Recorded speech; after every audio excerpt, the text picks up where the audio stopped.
राहुल गांधी की बहन प्रियंका गांधी अब इन पे बीजेपी वालों ने केस कर दिया है।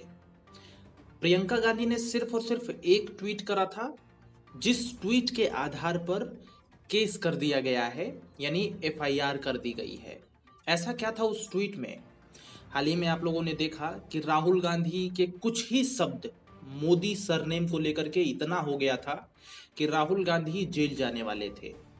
अब कुछ इसी प्रकार से कुछ ही शब्द प्रियंका गांधी ने बोले हैं ट्विटर के ऊपर, और अब हालात ये है कि उन पे एफआईआर हो गई है। जानिए कि क्या बात थी आखिर। दरअसल वो ट्वीट ये है कि मध्य प्रदेश के कुछ ठेकेदारों ने, ठीक है, कुछ संघ ने, मध्य प्रदेश के ठेकेदारों के संघ ने हाई कोर्ट के मुख्य न्यायाधीश को पत्र लिखकर शिकायत करी कि प्रदेश में 50% कमीशन देने पर ही भुगतान मिल रहा है। ऐसा करके एक पत्र वायरल हुआ।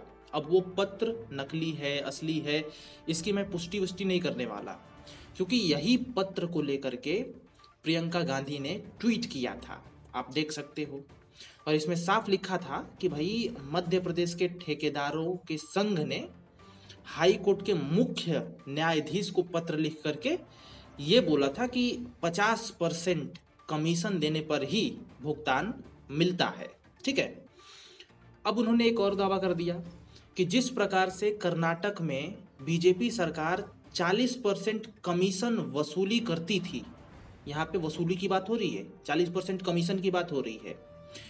कर्नाटक में इन्होंने आरोप लगाया कि बीजेपी की सरकार 40% कमीशन वसूलती थी, तो मध्य प्रदेश में बीजेपी भ्रष्टाचार अपनाकर रिकॉर्ड तोड़ के आगे निकल गई है, इनका ये कहना है। और फिर ये कहती हैं कि जैसे कर्नाटक में 40% बीजेपी लेती थी, ठीक है ना, लेती थी, वसूलती थी कमीशन, तो कर्नाटक में बीजेपी हार गई, ठीक है। वैसे ही अब मध्य प्रदेश में भी ये मामला उठा है 50% कमीशन का, तो इसी प्रकार से वहां पर भी मध्य प्रदेश में भी भाजपा सरकार हट जाएगी। अब लोग हरा देंगे उसको। 40% कर्नाटक में लेती थी तो इसीलिए हार गई, अब यहाँ पर भी कमीशन लेने लग रहे हैं मध्य प्रदेश में, तो यहाँ पर भी हरा देंगे लोग इसको। विदाउट एविडेंस के यहाँ पर कमीशन की बात कही गई है, प्रूफ बिना के कमीशन की बात कही गई है।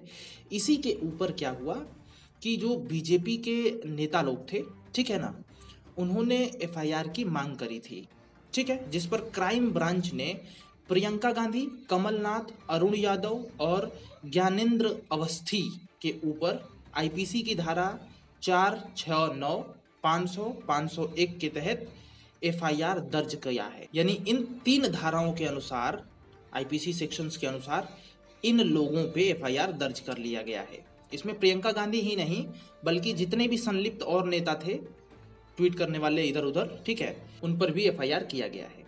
अब आप लोगों का क्या कहना है? आप बताइए कि क्या राहुल गांधी की तरह ही प्रियंका गांधी फंसने वाली हैं, या फिर क्या होगा क्या नहीं।